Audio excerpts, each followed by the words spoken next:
सद्गुरुदेव भगवान की जय। अथ पंचमो अध्यायः। सच्चिदानन्दरूपाय विश्वोत्पत्त्यादिहेतवे तापत्रयविनाशाय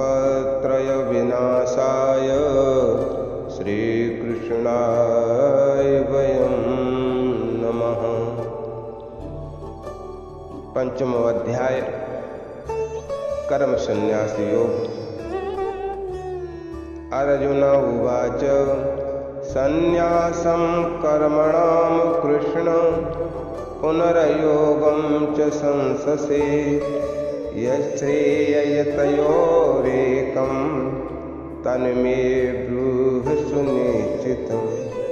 अर्जुन ने कहा, हे कृष्ण, आप कभी संन्यास माध्यम अर्थात सर्वस्व का न्यास ज्ञान योग से कर्म करने की और कभी निष्काम माध्यम से यानी कर्म करने निष्काम कर्म योग की प्रशंसा करते हैं। इन दोनों में से एक जो आपके द्वारा निश्चित किया हुआ हो और जो परम कल्याणकारी हो उसे मेरे लिए कहिए। श्री भगवान उवाच संन्यासा कर्मयोगश्च निःश्रेयस्करो बुभौ तयोस्तु कर्म संन्यासात् कर्मयोगो विशिष्यते। श्री भगवान ने कहा, संन्यास माध्यम से किया जाने वाला कर्म सांख्य योग और निष्काम माध्यम से किया जाने वाला कर्म कर्मयोग, ये दोनों ही परम श्रेय को दिलाने वाले हैं, परंतु सांख्य योग की अपेक्षा निष्काम कर्म योग श्रेष्ठ है। जे आशा नित्य सन्यासी यो न द्वेष्टि न कांचते निरद्वंदो हि महाबाहो सुखम बंधात प्रमुच्यते। हे महाबाहो, जो मनुष्य न तो किसी से घृणा करता है और न ही किसी की इच्छा करता है वो सदा सन्यासी ही समझने योग्य है, क्योंकि ऐसा मनुष्य राग द्वेष आदि सभी द्वंद्वों को त्याग कर सुख पूर्वक संसार बंधन से मुक्त हो जाता है। सांख्य योगौ पृथग बाला प्रवदन्ति न पंडिता एकमप्याय स्थिता संयुर्वयोरविन्दते फल। अल्पज्ञानी मनुष्य सांख्य योग और निष्काम कर्म योग को अलग अलग समझते हैं, न कि पूर्ण विद्वान मनुष्य, क्योंकि दोनों में से एक में भी अच्छी प्रकार से स्थित पुरुष दोनों के फल रूप परम सिद्धि को प्राप्त होता है। यत् सांख्ये प्राप्यते स्थानं तद्योगैरपि गम्यते एकं सांख्यं च योगं च या पश्यति सा पश्यति। जो ज्ञान योगियों द्वारा प्राप्त किया जाता है वही निष्काम कर्म योगियों को भी प्राप्त होता है। इसलिए जो मनुष्य सांख्य योग और निष्काम कर्म योग दोनों को फल की दृष्टि से एक देखता है वही वास्तविक सत्य को देख पाता है। संन्यासस्तु महाबाहो दुःखमाप्तुमयोगता योग युक्तो मुनिर्ब्रह्म न चरणाधिगच्छति। हे महाभाव, निष्काम कर्म योग अर्थात भक्ति योग के आचरण के बिना संन्यास सर्वस्व का त्याग दुख का कारण होता है और भगवान के किसी भी एक स्वरूप को मन में धारण करने वाला निष्काम कर्म योगी परब्रह्म परमात्मा को शीघ्र प्राप्त हो जाता है। योग युक्तो विशुद्धात्मा विजितात्मा जितेन्द्रिय सर्वभूतात्म भूतात्मा कुर्वन्नपि न लिप्यते। कर्मयोगी इंद्रियों पर विजय प्राप्त करने वाला होता है और सभी प्राणियों की आत्मा का मूल स्रोत परमात्मा में निष्काम भाव से मन को स्थित करके कर्म करता हुआ भी कभी कर्म से लिप्त नहीं होता। नैव किंचित करोमीति युक्तो मन्येते तत्त्ववित् पश्यन् श्रवणन् स्पर्शन जिघ्रन् असनन् गच्छन् स्वपन् श्वसन् प्रलपन् विसर्जन ग्रहणन् नुमिसिन् निमिसिन्नपि इन्द्रियाणीन्द्रियारथेषु वर्तन्त इति धारयन्। कर्मयोगी परम तत्व परमात्मा की अनुभूति करके दिव्य चेतना में स्थित होकर देखता हुआ, सुनता हुआ, स्पर्श करता हुआ, सूंघता हुआ, भोजन करता हुआ, चलता हुआ, सोता हुआ, श्वास लेता हुआ, इस प्रकार यही सोचता है कि मैं कुछ भी नहीं करता हूँ। कर्मयोगी बोलता हुआ, त्यागता हुआ, ग्रहण करता हुआ तथा आंखों को खोलता और बंद करता हुआ भी यही सोचता है कि सभी इंद्रियां अपने अपने विषयों में प्रवृत्त हो रही हैं, ऐसी धारणा वाला होता है। ब्रह्मण्याधाय कर्माणि संगम त्यक्त्वा करोति या लिप्यते न स पापेन पदम पत्रमिवाम्बस। कर्मयोगी सभी कर्म फलों को परमात्मा को समर्पित करके निष्काम भाव से कर्म करता है तथा उसको पाप कर्म कभी स्पर्श नहीं कर पाते, जिस प्रकार कमल का पत्ता जल को स्पर्श नहीं कर पाता है। कायेन मनसा बुद्धया केवलैरिन्द्रियैरपि योगिना कर्म कुर्वन्ति संगम त्यक्त्वात्मशुद्धये। कर्मयोगी निष्काम भाव से शरीर, मन, बुद्धि और इंद्रियों के द्वारा केवल आत्मा की शुद्धि के लिए ही कर्म करते हैं। युक्ता कर्म फलम त्यक्त्वा शांतिमापनोति नैष्ठिकीम् अयुक्ता कामकारेण फले सक्तो निबध्यते। कर्मयोगी सभी कर्मों के फलों का त्याग करके परम शांति को प्राप्त होता है, और जो योग में स्थित नहीं है वो कर्म फल को भोगने की इच्छा के कारण कर्म फल में आसक्त होकर बंध जाता है।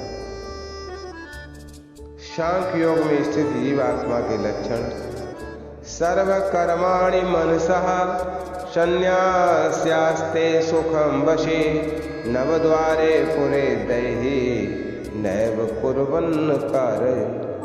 शरीर में से जीवात्मा मन से समस्त कर्मों का परित्याग करके वह न तो कुछ करता है और न ही कुछ करवाता है। वो तो 9 द्वारों वाले नगर स्थूल शरीर में आनंद पूर्वक आत्मस्वरूप में स्थित रहता है। न कर्तृत्वं न कर्माणि लोकस्य सृजत प्रभो न कर्म फल संयोगम स्वभावस्तु प्रवर्तते। शरीर में से जीवात्मा देह का कर्ता न होने के कारण इस लोक में और उसके द्वारा न तो कर्म उत्पन्न होते हैं और न ही कर्म फलों से कोई संबंध रहता है, बल्कि ये सब प्रकृति के गुणों के द्वारा ही किए जाते हैं। नादत्ते कश्चित् पापं न चैव सुकृतं विभो अज्ञानेनावृतं ज्ञानं तेन मुह्यन्ते जन्तवः। शरीर में स्थित परमात्मा न तो किसी के पाप कर्म को और न ही किसी के पुण्य कर्म को ग्रहण करता है, किंतु जीवात्मा मोह से ग्रसित होने के कारण परमात्मा जीव के वास्तविक ज्ञान को आच्छादित किए रहता है। ज्ञानेन तु तद ज्ञानम येषां नाशितमात्मना तेषामादित्यवज्ञानं प्रकाशयति तत्पर। किंतु जब मनुष्य का ज्ञान तत्व ज्ञान द्वारा नष्ट हो जाता है तब उसके ज्ञान के दिव्य प्रकाश से उसी प्रकार परम तत्व परमात्मा प्रकट हो जाता है, जिस प्रकार सूर्य के प्रकाश से संसार की सभी वस्तुएं प्रकट हो जाती हैं। तदबुद्ध्यस्तदात्मानस्तन्निष्ठस्तत्परायण गच्छन्ति पुनरावृत्तिं ज्ञान निर्धूत कल्मष। जब मनुष्य बुद्धि और मन से परमात्मा की शरण ग्रहण करके परमात्मा के ही स्वरूप में पूर्ण श्रद्धा भाव से स्थित होता है, तब वह मनुष्य तत्व ज्ञान के द्वारा सभी पापों से शुद्ध होकर पुनर्जन्म को प्राप्त न होकर मुक्ति को प्राप्त होता है। विद्या विनय संपन्ने ब्राह्मणे गविहस्तिनि सुनिचैव सुपाके च पंडिता समदर्शिन।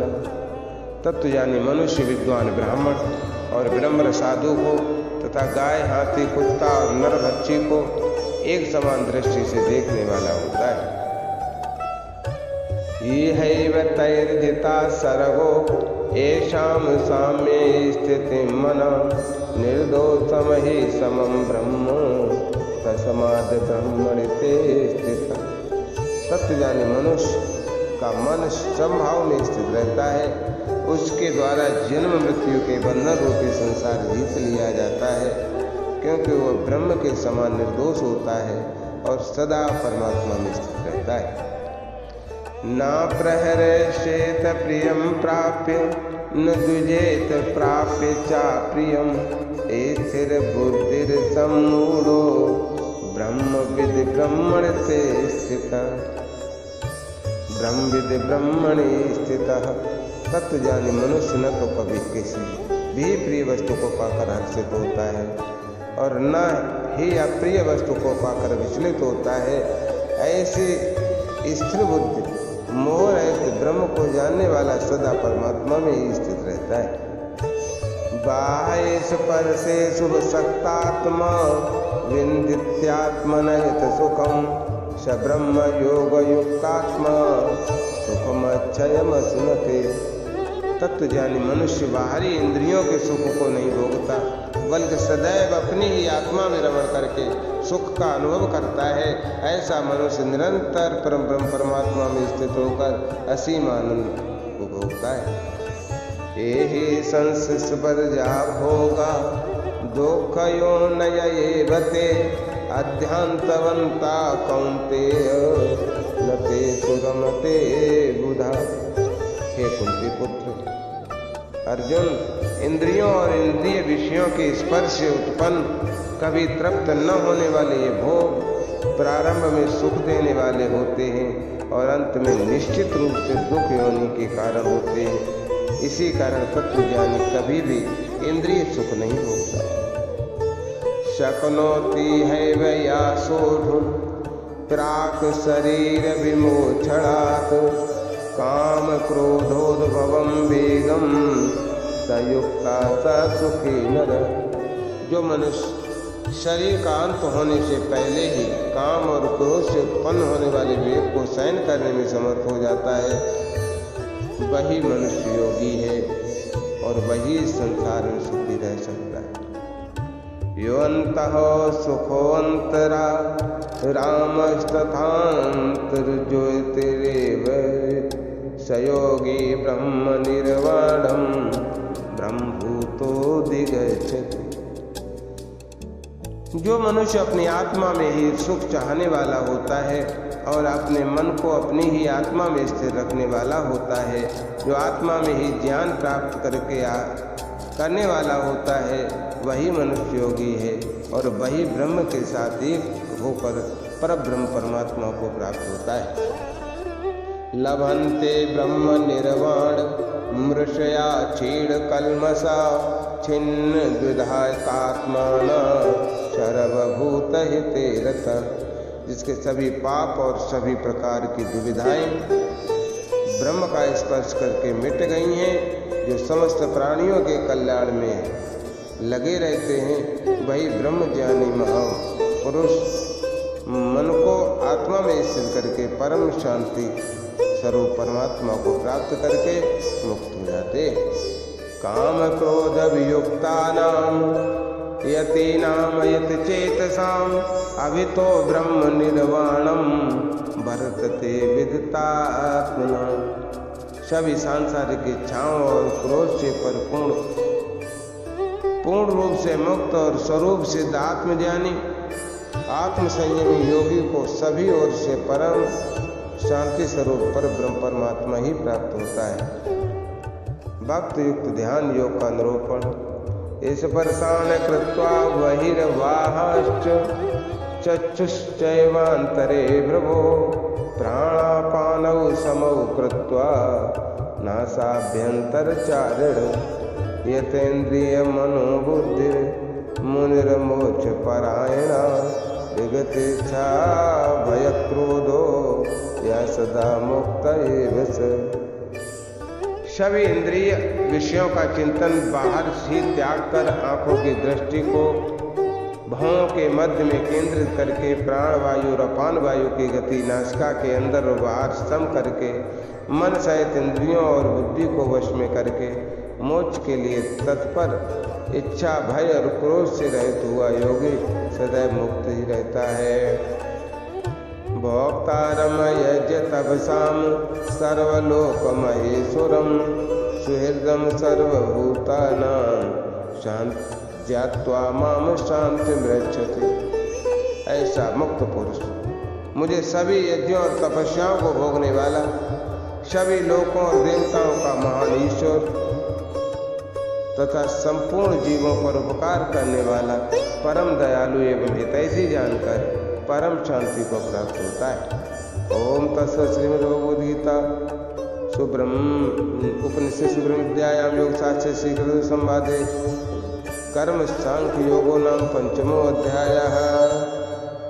हरि ओम तत्सत् हरि ओम तत्सत् हरि ओम तत्सत्। राधे कृष्ण कृष्ण कृष्ण राधे राधे राधे श्याम श्याम